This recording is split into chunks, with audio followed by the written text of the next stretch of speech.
बड'लेण्डनि football लाभार्स फुटबलखौ मोजां मोनग्रा रायजो राजा बिथांमोननिसिम जोबोद गोजोनथाव खौरां मानो होनोबा गिबि खेबनि थाखाय नेशनेल लेभेलाव आई लीग 3आव इउनाइटेड चिरां दुवार FC होननाय मोनसे फुटबल हान्जाया गेलेनो थांगासिनो दङ। बियो बड'लेण्डनि थाखायल' फार्स्ट नङा, आसामनि थाखायबो फार्स्ट मानो होनोबा आई लीग 3आव पार्टिसिपेट खालामनो थांगासिनो दङ।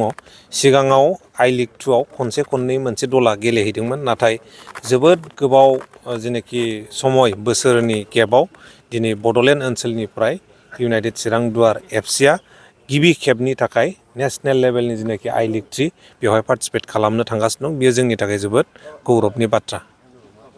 स्पेसियली नुनो मोनो सार, बिटिआर ओनसोलाव फुटबलनि मोनसे हाब जानो थांगासिनो दं। गेलेनाया गोबां आसाम फुटबल हन्थानि सासे सोद्रोमा सेक्रेटारि हिसाबै मा फोरमायनो? दा जिहेतु बड'लेण्ड ओनसोलाव गभर्नमेन्टआ जेनाखि BTC गभर्नमेन्ट जोबोद फुटबलखौ मोनसे गोनांथार आयदा हिसाबै खामानि मावबाय थादों। ISPL खुंदों, सन्टस ट्रफि खननै खुंदों आरो दुरान्ड काप जानानै थांबाय।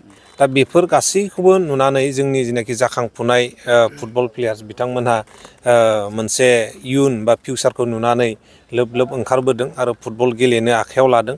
आरो जोंना जेनाखि थैनानै थानाय ट्रफिफोर बेफोरबो गोदानै जाखांफिनबाय थादों, बयबो होफिनबाय थादों ट्रफिफोरखौ।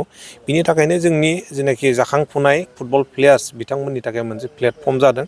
आरो बे जेनाखि इउनाइटेड चिरां दुवार FCआ गेलेनो थांबाय थादों, बड'लेण्ड ओनसोलनिफ्रायनो बांसिन प्लेयार्सफ्रा दङ। सासे बा सानैल' बाहेरानिफ्राय प्लेयार्स लाबोनाय जादों। आदारवाइज बांसिन प्लेयारानो 99% प्लेयारानो बड'लेण्ड ओनसोलनि आरो बर' गोजायानो। आरो बिथांमोनहा नेशनेल लेभेलाव बेबायदि बड'लेण्ड ओनसोलनिफ्राय ज' थांनानै गेलेहैनाया जोंनि थाखाय जोबोद गोग्गाथाव बाथ्रा। आसाम सरकारा जे आथिखालाव खेल महारन खुंगासिनो दङ, गामियारि ओनसोलनिफ्राय उन्दै गथ'फोरखौ गेलेनायनि बिथिङाव दैदेननो थाखाय मा फोरमायनो सानो बे बिथिङाव?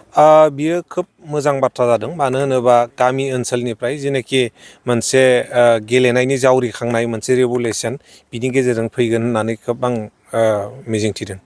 मा उइस खालामनो सानो चिरां दुवार FCनि? इउनाइटेड चिरां दुवार FCआ जेनाखि जानो गोनां आई लीग 3 बेहाय साक्सेसफुल जाथों आरो मोजां गेलेनानै आई लीग 2निफ्राय क्वालिफाइ जाथों। बेनो आंनि आसाम फुटबल एस'सिएशननि जानानै बिथांमोननिसिम बेस्ट उइसेस।